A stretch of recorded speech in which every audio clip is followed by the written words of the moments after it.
Hello friends, आप मिल रहे हैं प्रियंका वासवानी से।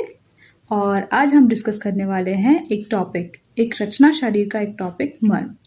ठीक है, अब हम इसके बारे में क्यों डिस्कस कर रहे हैं? इसके बारे में हम इसलिए डिस्कस कर रहे हैं क्योंकि जब मैं इसको पढ़ती थी मुझे थोड़ा सा ये टफ लगता था, है ना। तो मैंने अपने लिए तो इसको थोड़ा थोड़ा ईजी बनाने की कोशिश करी थी, तो मेरे लिए तो ये ईजी हो गया। तो मैंने सोचा आपको भी शेयर कर देती हूँ, शायद आपके लिए भी ये ईजी हो जाए, है ना। तो हम स्टार्ट करते हैं अब इसको। तो सबसे पहले ये जानते हैं कि मर्म होता क्या है। तो आचार्य डल्हण क्या कहते हैं इसके बारे में? आचार्य डल्हण ये कहते हैं इसके बारे में कि मर्म मार्यन्ति इति मर्माणि, अर्थात कि जहाँ पर आघात लगने से मृत्यु हो जाती है उस स्थान को मर्म कहा जाता है। ठीक है, ये तो हो गई बात आचार्य डल्हण की।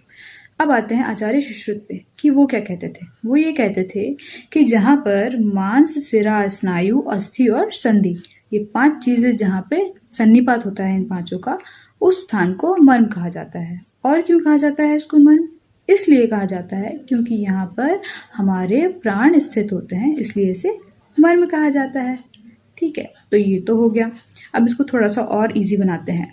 मतलब हमारी बॉडी का जो वाइटल वीक स्पॉट होता है उसको हम मर्म कहते हैं। मतलब vital part of our body is known as मर्म। ठीक है, अब ये हो गया छोटा सा इंट्रोडक्शन। ये हमने जान लिया कि मर्म क्या होता है, ये तो इजी था फिर भी। ठीक, अब आता है भेद और उसका मतलब कितने होते हैं मर्म टोटल, उसकी संख्या क्या होती है, भेद कितने होते हैं, उसका वर्गीकरण किस प्रकार से किया गया है, ये लर्न करने में दिक्कत आती है सबसे ज़्यादा। तो अब हम उसको स्टार्ट करते हैं कि कैसे बताया गया है उसका वर्गीकरण और उसकी संख्या कितनी है। सबसे पहले मर्म की संख्या कितनी होती है? मर्म की संख्या होती है 107। और मुख्य मर्म कितने बताए गए हैं? 3 प्रकार के बताए गए हैं। ठीक है, अब अपन पढ़ेंगे भेद, मतलब इसका वर्गीकरण किस प्रकार से किया गया है। तो 4 प्रकार से, मतलब 4 प्रकार के अनुसार इसका वर्गीकरण किया गया है। पहला तो षडंगों के अनुसार, ठीक। दूसरा बताया गया है परिणाम के अनुसार या फिर साध्यता असाध्यता के अनुसार। तीसरा बताया गया है रचना के अनुसार और चौथा बताया गया है परिमाण के अनुसार। दूसरा वाला कौन सा था? परिणाम के अनुसार। मतलब परिणाम मतलब क्या? रिजल्ट। ठीक है, क्या रिजल्ट निकलेगा अगर उस मर्म पे आघात लगता है तो। ठीक है, और चौथा कौन सा है? परिणाम के अनुसार, सॉरी परिमाण के अनुसार। परिमाण क्या होता है? परिमाण मतलब होता है मेजरमेंट। ठीक, अब आते हैं, अपन स्टार्ट करते हैं फर्स्ट टाइप से, मतलब जो कि क्या था? षडंगों के अनुसार। अब षडंगों में सबसे पहले शाखाएं। ठीक है, शाखाएं कितनी होती हैं हमारी बॉडी में? 4 शाखाएं होती हैं। 4 शाखाएं कैसे? 2 हाथ और 2 पैर। ठीक है, अब शाखाएं 4 हैं तो उसमें मर्म कैसे कितने रहेंगे ये अपन कैसे लर्न करेंगे। तो मर्म भी उसमें कैसे रहेंगे? जैसे 4 शाखाएं तो मर्म कितने? 4 और 4 मतलब 44। ठीक है, तो शाखाओं में कितने मर्म होते हैं? 44 मर्म होते हैं। ठीक है, फिर आता है अपना ये मध्य शरीर, है ना। मध्य शरीर में क्या क्या होता है? देखो, 2 लंग्स होंगे। ठीक, 2 लंग्स और यहाँ पे 6 पैक बनता है तो 26। मध्य शरीर में कितने मर्म हुए? 26 हो गए। अब आता है अपना सिर और अपनी ग्रीवा। ठीक है, तो इसका अपन को लर्न करना पड़ेगा 37। बाई चांस अगर आपको याद नहीं आ रहा है तो आपको कौन सा याद हो गया? आपको मध्य शरीर वाला याद हो गया, है ना, और आपको शाखाओं वाला याद हो गया। तो आप उससे माइनस कर दोगे 107 में से, तो आ जाएगा आपका क्या? 37, इनकेस आप भूल रहे हो तो। ठीक है, अदरवाइज 37। ठीक है, फिर अब अपन आते हैं रचना के अनुसार। तो रचना के अनुसार क्या क्या आता है? देखो, सबसे पहले आता है मांस, फिर सिरा, स्नायु, अस्थि एंड देन संधि। ठीक है, तो जो मांस होता है उसमें अपन कैसे लर्न करेंगे कि कितने मर्म होते हैं? तो उसमें अपन ऐसे लर्न कर सकते हैं, मांस में भी माँ और माँ में भी माँ। ठीक है, तो इसको अपन ऐसे याद करेंगे, माँ कहती है 11 बजे से पहले सो जाओ। क्या कहती है माँ? 11 बजे से पहले सो जाओ। ठीक है, कितने बजे से पहले? 11 बजे से पहले। तो मांस मर्म में कितने होंगे? 11 होंगे। ठीक है, फिर आता है अपना सिरा। ठीक है, इसको अपन ऐसे लर्न कर सकते हैं, जैसे कोई स्टूल अपन ने ले लिया, ठीक है, जिसके 4 पैर हैं। ठीक है, उसका सिर एक है, वो किसके ऊपर डिपेंडेंट है? 4 पैर के ऊपर डिपेंडेंट है। ठीक है, तो उसके ऊपर डिपेंडेंट है मतलब वो बड़ा, तो वो पहले आएगा। ठीक है, मतलब 4 और 1, 4 पैर के ऊपर एक से डिपेंडेंट है, तो 41 ऐसे याद रखेंगे अपन। सिरा का सिरा मतलब एक है और उसके 4 पैर हैं, तो 41। ठीक, फिर आता है स्नायु। तो इसको अपन कैसे याद करेंगे, ऐसे याद करेंगे अपन इसको कि देखो हॉस्टल में 27 वॉशरूम है जिसमें स्नान किया जा सकता है। ठीक है, मतलब हॉस्टल में स्नान करने के लिए 27 वॉशरूम्स हैं।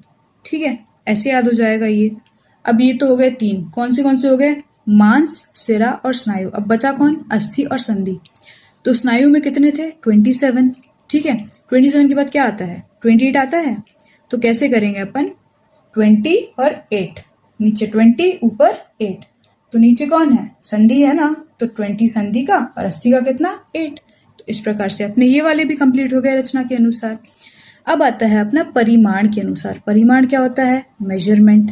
ठीक है, प्रमाण भी बोलते हैं उसको अपन, है ना। तो उसमें क्या आएगा, अर्ध अंगुल, 1 अंगुल, 2 अंगुल, त्रिअंगुल और चतुरंगुल। ठीक है, मतलब अर्ध, 1, 2, 3 और चतुर, ये हो गए मर्म। ठीक है, अब आते हैं अपन लास्ट, परिणाम के अनुसार। इसको अपन और क्या भी बोलते हैं, साध्य असाध्यता के अनुसार। ठीक है, तो इसमें इसको थोड़ा समझने वाला है ये। इसके पहले वाला थोड़ा क्रैमिंग टाइप का रटने वाला था, अब ये थोड़ा समझने वाला है ना। सद्य प्राणहर मन, नाम से ही समझ में आ रहा है। सद्य का मतलब क्या होता है, सद्य का मतलब होता है फटाफट, शीघ्र, है ना।